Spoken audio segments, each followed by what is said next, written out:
Hello, BookTube. Now we're on to a little bit of different stuff. This was a facsimile edition, I believe, of the first edition.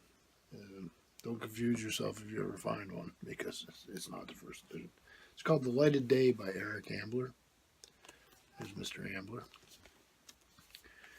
Eric Ambler was born in London in 1909.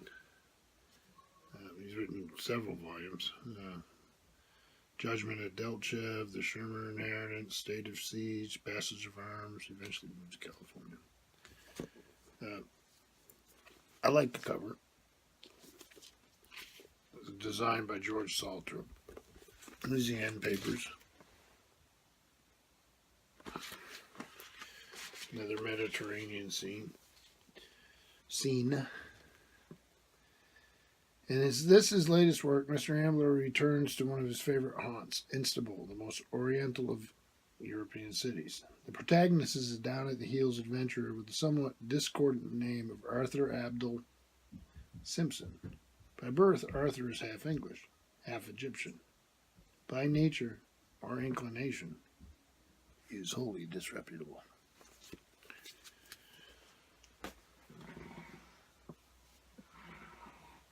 Of the Ambler novels I've read, this is my favorite. Coffin for Demetrios. Again, a facsimile edition. This is not a first edition. If it was, I'd be living in Aruba.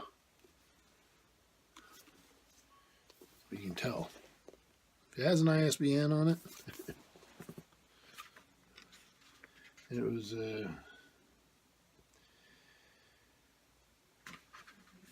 published in England. I didn't know this.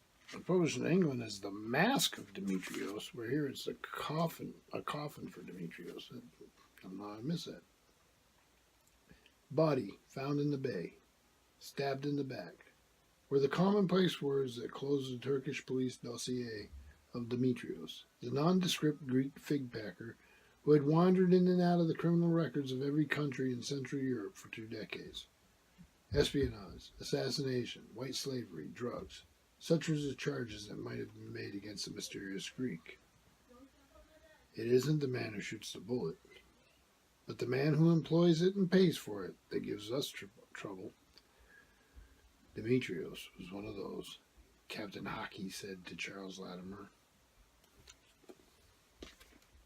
Absolutely. If you like thrillers and you like suspense, well, you almost could call it a historical thriller now. I mean, I guess.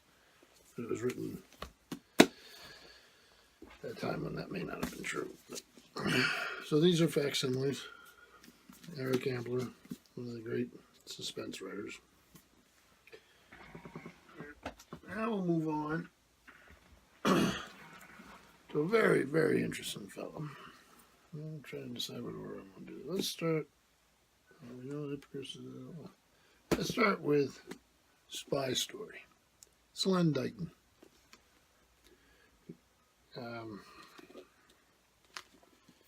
This was published by, let's see, Harcourt, Brace, and Johanovich in New York and London. And it was published in 1974. Now, this was the first American edition.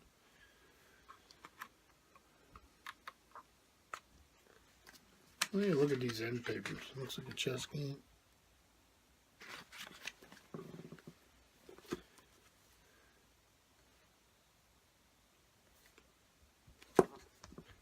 He is back after 5 long years' absence. The insubordinate, decent, bespectacled English spy who fought, fumbled, outwitted, and survived his outrageous way through the best-selling Horse Underwater, Funeral in Boleyn, and the rest of those marvelous, celebrated Deighton spy thrillers. Once again, he finds himself a reluctant habitué of that nightmare world of espionage where a triple cross is as commonplace and regular as a daily paper at the breakfast table. Nothing's changed. Spy Story, Deighton.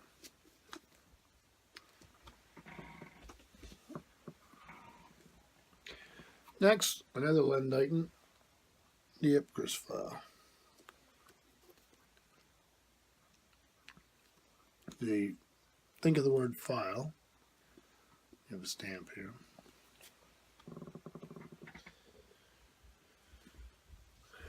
I don't have an old receipt in there. I don't have 2 old receipts in there. Don't need those. It's a British edition, which you can tell by the price.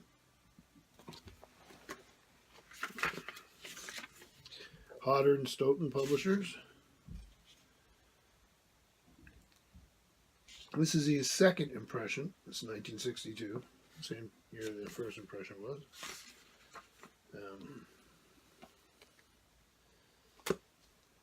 The Ipcress Files introduces an ingenious and idiosyncratic writer of great talent and promise.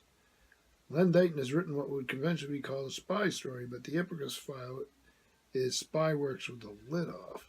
For the main feature of modern spying is the double agent, or treble, or quadruple for that matter. The mastermind whose loyalty no one can claim with certainty. And this is the type of man Mr. Deighton introduces to us. The narrator, hero of this story, the first in a planned series, has, suitably enough, no name. Neither, as he tends to tell his superiors, does he have the advantage of a classical education. They did a lot of things with this book that I found interesting. There's a prologue. See how it looks like a file? Old-fashioned paper file. I don't know if there's any other thing that would... A lot of chapter headings with the Aquarius, June 20th to February 19th. New business opportunities begin well and in unusual surroundings, that provide chance of a gamble. Go to another chapter heading. Aquarius, January 20th to February 19th. Someone else's forethought may enable you to surprise a rival. Len Deighton, the Ipcress File.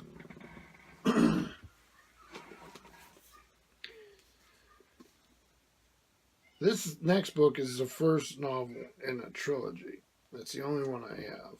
I've been stubborn about wanting to find the other 2 before I read them. I don't want to buy volumes that don't match it, and I don't know where I'll ever find them. Again, it is a British version, so it may be difficult for you. But this is Len Deighton, Spy Hook.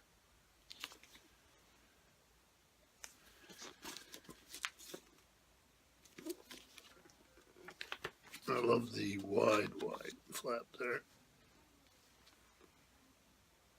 Bernard Sampson plods through a snow blizzard in Washington, D.C. He's not enjoying it. Old pals are not as friendly, colleagues not so confiding as they used to be, or so it seems to him. Things have not gone really well for Bernard Sampson since his wife, Fiona, defected 3 years ago. It was a rejection on several levels, and Sampson, tough, cynical, and macho, finds rejection difficult to contend with. Now, after his trip to Washington, his life becomes even more precarious. And this was it's published by Hutchinson, London, Sydney, Auckland, and Johannesburg.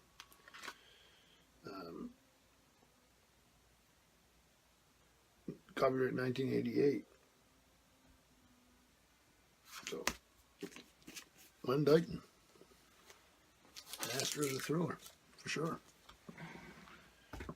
And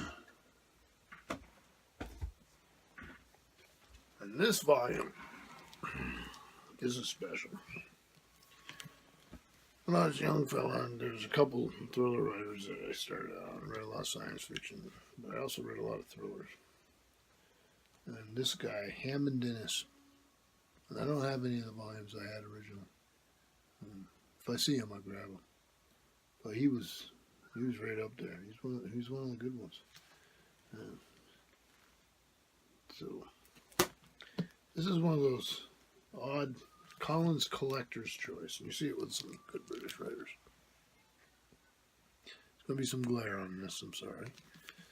The novels included are Wreckers Must Breathe, The White South, The Merry Deer, which is a very famous movie, Atlantic Fury, and the Strode Venturer. This collection of novels by Hammond Innes, one of the great storytellers of our time, contains 5 of his finest sea stories. Hammond Innes' works stands in a class by itself, says V.S. Pritchett. This is in great measure due to his being always in full command of his material, and never more so than writing about the sea, ships, and the men who sail them. So wreckers must breathe is set and a Cornwall slowly darkening under the clouds of war. It is an astonishing story of U-boats, espionage, violence, and the claustrophobic stress of life under the sea. The next novel. In the White South, a factory whaling ship is slowly crushed by the ice, while her crew faces death in the frozen wastes of the Antarctic. And then the one that was in the movie. The Mary Dear, probably Hammond Innes' most famous novel, deals with an abandoned freighter adrift near the reefs of the Channel Islands.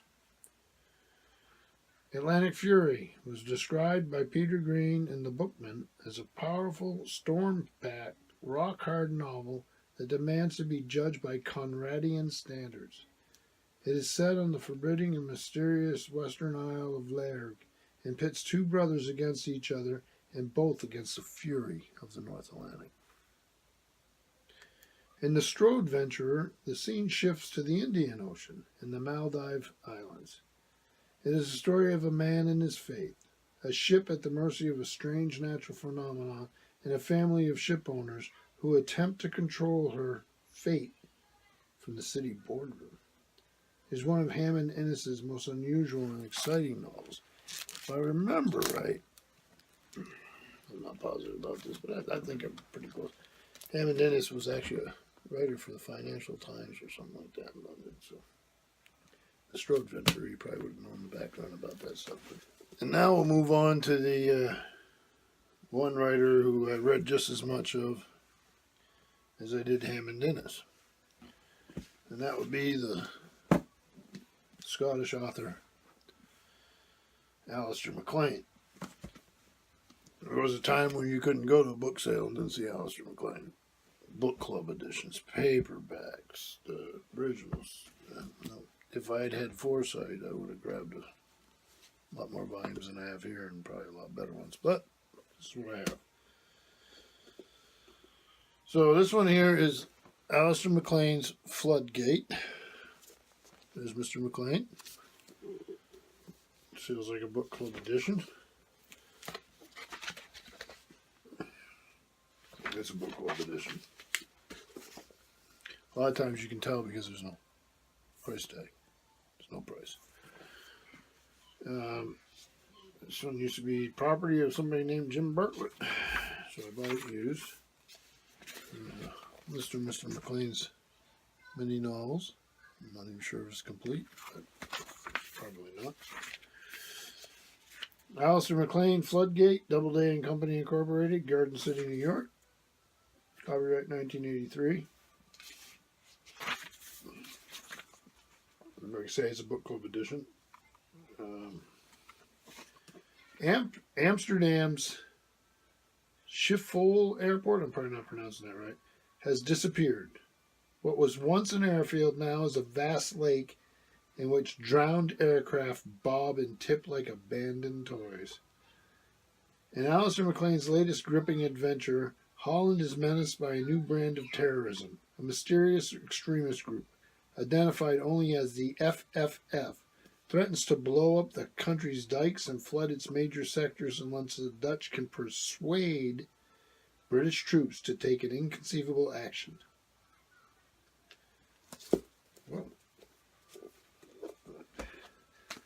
then we move on to a nicer volume. It's not a book club edition. I have no problem with book club editions, depending on what the work is. I know a lot of people don't like them, but I have paperbacks, I have book clubs editions, I have books that are 400 years old, I have fancy books. It's funny which ones I love. Sometimes I like the book club edition, but in this case it's not one, and I do like it. It's Alistair MacLean's Sea Witch. Let me do it like that. There he is. You tell it's a British edition. Take a look at the price.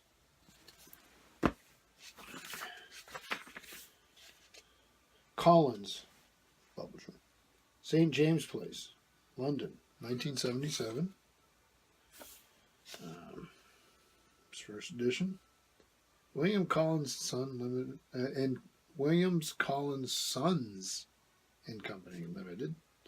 London, Glasgow, Sydney, Auckland, Toronto, Johannesburg. Among marine machines used for the discovery and recovery of oil from the ocean floor, the Sea Witch was exceptional. Its steel supports were so massive they had a buoyancy that removed the working platform out of reach of the highest waves. It was also cheaper to run than other more standard rigs, and it was mobile, able to up anchor and move to more productive areas with comparative ease. Put simply in financial terms, the Sea Witch was capable of making more money more quickly than any other rig in the world. The Sea Witch had one other claim to fame, its Scottish owner, Lord Worth, rich and invincibly arrogant. He had amassed a fortune as much by his ruthlessness as by his business acumen. Oil tycoons are used to legends being built around them, but Lord Worth's reputation had more basis in fact than most. He really did own a priceless art collection. He had frequently blackmailed sea government officials, and his dictatorial way with competitors had any number of actual case histories. For instance, there was a case of John Concrete, who had been humiliated and near ruined by the Scottish nobleman. Story to follow. Next, I love this one. This is a great book here. Maybe not great. It's a good, entertaining read, which to me is great. And it's Alistair MacLean's Breakheart Pass. It's a western, which is great for a Scottish guy. I'm sure there's plenty of Scottish cowboys out there back in the day. Again, the price, so it's a British edition. Let's see. Collins, St. James Place, London, 1974. Looks like a first edition. Don't know. Not going to lose a lot of sleep over it. Breakheart Pass. The crowded troop train on its way to relieve Fort Humboldt wound to the desolate snow caps of Nevada. Among the somber pines, precipitous ravines, and taxing gradients of one of the loneliest stretches of railroad in the West. But this was no ordinary mission, for in the year 1873 the fort was not beset by an enemy who could be met in battle. This was a different, more dangerous enemy, different even from what the rescuers supposed. Nor was this an ordinary troop train, for in addition to a contingent of U.S. cavalry, its complement included the governor of Nevada, his niece, the daughter of the fort's commander, and a U.S. marshal escorting one of the most wanted and lawless villains of the gold-fevered Old West. Some of those on board the train had reasons of their own for wishing to reach Fort Humboldt, which they found it prudent to conceal. Some of them never did reach it, and by the time 3 coaches, lone survivors of disaster, steamed towards the top of Breakheart Pass in the country of the hostile Paiute Indians, the chips were down with a vengeance, and some unexpected realignments had taken place. Breakheart Pass. Now, this is an Avenel volume. Alistair MacLean, 6 complete novels. Each of these volumes are complete and unabridged, which is nice. The novels are The Guns of Navarone, Force 10 from Navarone, Puppet on a Chain, Caravan to Cars, Sea Witch, which we already have, and Goodbye California. This is what it looks like. I hope there's not too much glare. Maybe I move it over a little bit. Here's the novel. Back looks much the same. The ISBN is typed out. No barcode there. If you'll notice, I don't know if you can see it, but you get quite a bit of, there's acid in the paper. That's what that yellowing is. So it'll last long before, it'll last a lot longer than I will, but it's it's got its own poison in it, so the paper will self-destruct. Originally published in 6 volumes for $40.70. Avenel Books, New York. Alistair MacLean was born in Scotland in 1922 and was educated at Glasgow University during World War. At Glasgow University, excuse me. I know period means stop. During World War II, he served in the British Royal Navy, and his first novel, HMS Ulysses, was drawn from his naval experience. To me, I don't know if anybody would agree, but to me, HMS Ulysses was his greatest novel. Absolutely loved it. MacLean's wartime experience were the inspiration for several other suspense novels, most notably The Guns of Navarone and Force 10 from Navarone. Many of his novels have been made into successful movies, and he's universally considered a top-notch suspense and adventure writer. In the mid-1960s, MacLean took a break from writing and invested in several pubs in the south of England. God bless him.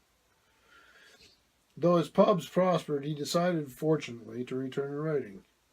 Currently, MacLean lives in Great Britain. Well, currently he doesn't live anywhere, but boy, I had absolutely loved his books. He worked through Cussler, Ambler, Deighton, Ennis, Alistair MacLean. Now we're coming to another suspense writer, Frederick Forsyth, who wrote some great stuff. Great stuff. Still writes. I think he still writes. The first one I want to talk about is Day of the Jackal.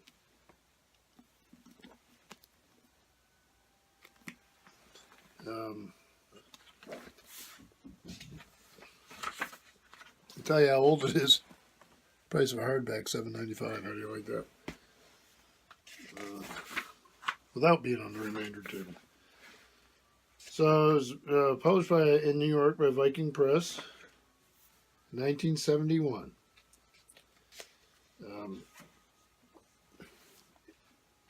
By the spring of 1963, the right-wing OAS in France, infuriated by Charles de Gaulle's withdrawal from Algeria, had failed in 6 known attempts to assassinate the general. Now they sought to hire an outsider, a professional killer for hire who would be unknown to the French police. Before 3 of the OAS leaders in a Vienna hotel room stands a blonde, gray-eyed Englishman who sums up for them the creed of the professional. I'll skip the rest to get to his name, code name. Jackal. The Day of the Jackal. Next one, the Odessa File. There he is again. This one's a British version. You can see the information there.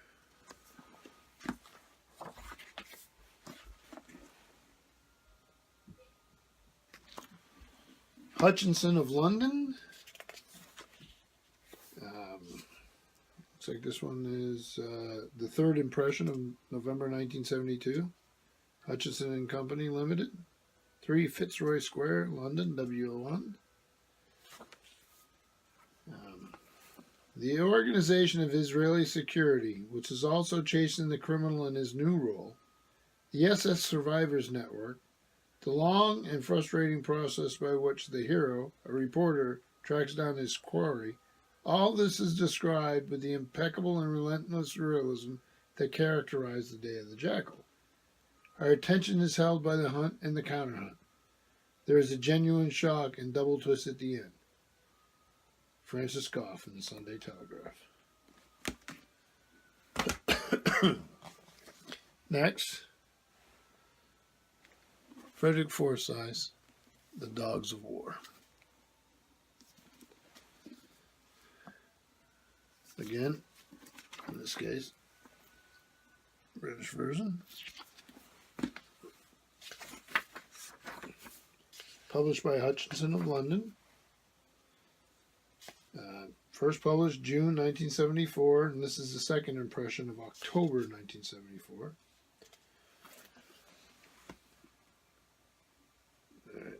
The world of the mercenary soldier, which has fascinated Frederick Forsyth since he reported on the Biafra War, forms the background of his great third novel. In the foreground, a fast-moving story investigates some little-known and sinister corners of other activities: mining, high finance, banking, and the secret world of arms dealings. And then the last one I have, Frederick Forsyth, The Devil's Alternative.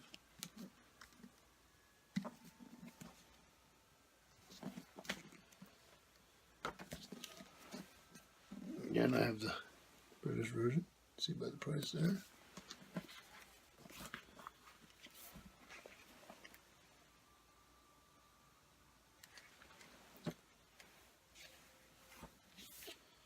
Hutchinson and Company, Publishers Limited, 3 Fitzroy Square, London, W1P6JD. London, Melbourne, Sydney, Auckland, Wellington, Johannesburg, and agencies throughout the world. First published in 1979. Does appear that this is the first edition. Whichever option I choose, men are going to die. This is the devil's alternative, the appalling choice facing the President of the USA and other statesmen throughout the world. It lies at the heart of Frederick Forsyth's greatest and most ambitious novel. We'll leave it at that. Frederick Forsyth. We'll be moving on to some more suspense writers. Thank you, BookTube.